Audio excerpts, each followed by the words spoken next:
അസ്സലാമലൈക്കും. ഉസ്താദെ, ഉസ്താദ് ഗ്രൂപ്പിൽ ഇപ്പോൾ CSE സംവിധാനത്തിന്റെ സംഭവം പറഞ്ഞപ്പോഴേ ഞാൻ ഈ ഗ്രൂപ്പിൽ ഇങ്ങനെ പറഞ്ഞിട്ട് ഒരു ഫിത്തന പറയണ്ടല്ലോ വെച്ചിട്ട് എന്താ സംഭവിച്ചാൽ ഞാൻ എൻ്റെ ജോലിയുടെ ഭാഗമായി CSEയുടെ സെനറ്റിലും സിൻഡിക്കേറ്റിലും ഒക്കെ മെമ്പറായ ആളാണ്. നിലവിൽ CSEന്റെ സെനറ്റിലും നിലവിലെ മെമ്പറുമാണ്. കാരണം ഞാൻ ജോലി ചെയ്യുന്നിടത്തൊരു സ്ഥാപനമുണ്ട്. അപ്പോൾ അതിൽ എനിക്ക് പോകാതിരിക്കാൻ കഴിയില്ല. അപ്പോൾ അതുകൊണ്ടാണ് ആദ്യം സെനറ്റിലുണ്ടായിരുന്നു, ഇപ്പോൾ സിൻഡിക്കേറ്റിലും സെനറ്റിലും ഉണ്ടായിരുന്നു. ഇപ്പോൾ സെനറ്റിൽ മാത്രമേ ഉള്ളൂ, ജനറൽ ബോഡിയിൽ. അപ്പോൾ മാനേജ്മെൻറ്റ് വർക്ക്ഷോപ്പുകൾ, മാനേജ്മെൻറ്റ് മീറ്റുകൾ, ജനറൽ ബോഡികൾ, അങ്ങനത്തെ പല പരിപാടികളിലും 2015 മുതൽ സ്ഥിരമായിട്ട് പങ്കെടുക്കുന്ന ഒരാളാണ് ഞാൻ.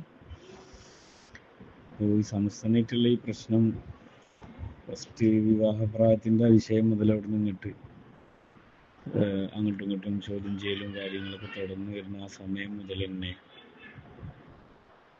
ഇത് ഹക്കീം ഫൈസിക്ക് മാത്രമായിരുന്നു. ഹക്കീം ഫൈസിയുടെ നിലപാടുകൾക്കെതിരെ വന്ന ഒരു വിഷയങ്ങളായിരുന്നു. കാരണം പല മീറ്റിങ്ങുകളിലും പാണക്കാട് തങ്ങന്മാരനെ പോലും അധ്യക്ഷനാക്കിയിട്ട് അധ്യക്ഷന്റെ തീരുമാനത്തെ ചോദ്യം ചെയ്ത് ഈ ഹക്കീം ഫൈസി സദസ്സ് പിടിച്ചെടുത്ത സംഭവങ്ങളൊക്കെ ഞാനൊക്കെ ലൈവായിട്ട് കണ്ടതാണ്.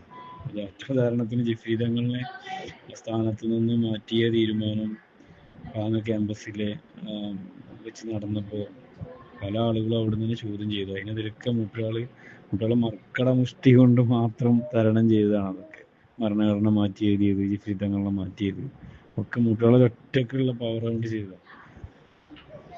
സദസ് എതിരായിട്ട് പോലും. പക്ഷെ പിന്നീട് സദസ്സൊക്കെ അവർക്ക് അനുകൂലമാക്കാൻ അവർ സിൻഡിക്കേറ്റ് സംവിധാനം പൊളിച്ചെഴുതി. സിൻഡിക്കേറ്റിലാകുന്ന പ്രതിനിധികളെ മുഴുവൻ കുറക്കാൻ വേണ്ടി അവർ പുതിയ സംവിധാനം CRC തലങ്ങൾ ഉണ്ടാക്കിയിട്ട് അതിൽ നിന്ന് സിൻഡിക്കേറ്റിലെ ആളെ തിരഞ്ഞെടുത്ത് അവരാളുകളെ മാത്രം വോട്ടിങ്ങിലൂടെ കൊണ്ടുവന്ന് സിൻഡിക്കേറ്റ് പൂർണ്ണമായി അവർക്ക് അനുകൂലമാക്കി മാറ്റി. അതൊക്കെ ഇയാളെ കളിയായിരുന്നു, പൈസൻ്റെ കളിയായിരുന്നു. അങ്ങനെ സിൻഡിക്കേറ്റ് അവരുടെ കയ്യിൽ 100% അവരുടെ കയ്യിൽ മാത്രം ആക്കിയതിൻ്റെ ശേഷം അതിൽ വെച്ച് പാസ്സാക്കുന്ന കാര്യങ്ങൾ സെനറ്റിൽ കൊണ്ടുവരാമെന്ന് മാത്രമായി പിന്നീടുള്ള കാര്യങ്ങൾ. അത് പിന്നെ പൂർണ്ണമായിട്ടുണ്ട് പാസ്സാവും. കാരണം ഈ കോളേജുകളിലെ മാനേജ്മെൻറ്റ് മീറ്റിലും രക്ഷിതാക്കളുടെ യോഗത്തിലൊക്കെ ഈ പ്രശ്നങ്ങൾ വന്നു തുടങ്ങിയപ്പോൾ ഹക്കീം ഫൈസി പ്രസംഗിച്ചിരുന്നുണ്ട്, ഇത് എനിക്കെതിരെയുള്ളതല്ല, ഇത് പാണക്കാട് തങ്ങന്മാർക്കെതിരെയുള്ളതാണ്. അങ്ങനെ ഒരു അജണ്ട അയാൾ കുളിച്ചു കിടത്തി. കാരണം നമ്മളൊക്കെ പലവട്ടം കേട്ടിട്ടുള്ളതാണ്. എല്ലാ യോഗത്തിലും അയാൾ പറഞ്ഞിരുന്നു, നിങ്ങൾ മനസ്സിലാക്കണം, ഇതൊക്കെതിരെയല്ല കേട്ടോ, ഇതൊരു കേവലം ഹക്കീം ഫൈസിക്കെതിരെയല്ല കേട്ടോ, ഇത് നമ്മുടെ പാണക്കാട്ട് തങ്ങന്മാർക്കെതിരെയുള്ളതാണ്.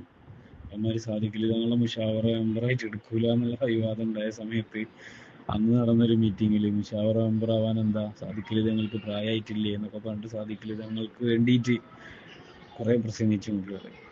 അവന്മാര് സമദാനി സാഹിബിന്റെ ഇലക്ഷൻ നടക്കുന്ന അന്ന് സെക്രട്ടറി അല്ല, എന്നാലും എന്താണ് പറയാ, ജിഫ്രി തങ്ങളെ അധിക്ഷേപിച്ച തങ്ങളുണ്ടല്ലോ, മീൻ വിഷയം പറഞ്ഞിട്ട് PSM തങ്ങൾ അങ്ങനെയൊക്കെ സമദാനി സാഹിബിന് വേണ്ടി എന്നവിടെ വർക്ക് ചെയ്യാൻ വേണ്ടിയിട്ടൊക്കെ അവിടെ പറയലുണ്ടായി. ഏത് മാനേജ്മെന്റ് മീറ്റിൽ കുട്ടികൾ വേഗം ഇറങ്ങിപ്പോയി. അങ്ങനത്തെ വിഷയങ്ങളിൽ രക്ഷിതാക്കളിലും ഈ മാനേജ്മെന്റ് പ്രതിനിധികളിലും ഒക്കെ ഇടയിൽ സമസ്ത ലീഗിനെതിരാണെന്നും സമസ്ത പാണക്കാട് തങ്ങന്മാർക്കെതിരാണെന്നും വരുത്തി തീർത്തതിൽ അവര് വാഫികൾ വിജയിച്ചു. അതായത് CSE ഈ ഉസ്താദും ടീമും വിജയിച്ചു. അതിൻ്റെ എഫക്റ്റാണ് ഇപ്പോൾ ഇവിടെ കണ്ടുകൊണ്ടിരിക്കുന്നത്. കാരണം വാഫി പഠിക്കുന്ന ഒരു കുട്ടിയുടെ രക്ഷിതാവിനോട് ചോദിച്ചാൽ അവർക്ക് അനുകൂലമായിട്ട് തന്നെ പറയുള്ളൂ. അത് സംസ്ഥക്കാരനാണെങ്കിലും അത് അങ്ങനെ പറയും. കാരണം ഈ ഹക്കീം ഫൈസി ഉസ്താദിനൊരു ഭയങ്കര ഒരു പവറുണ്ട്. കാരണം വെച്ചാൽ ആളുകളെ പൊട്ടിച്ചിരുത്താനും സംസാരിക്കാനും അത് പറഞ്ഞ് ഫലിപ്പിക്കാനുള്ള ഒരു പ്രത്യേക കഴിവുണ്ട്. അത് നമ്മുടെ ഉസ്താദന്മാർ മനസ്സിലാക്കാതെ പോയതാണ് ഈ പ്രശ്നത്തിനൊക്കെ കാരണം.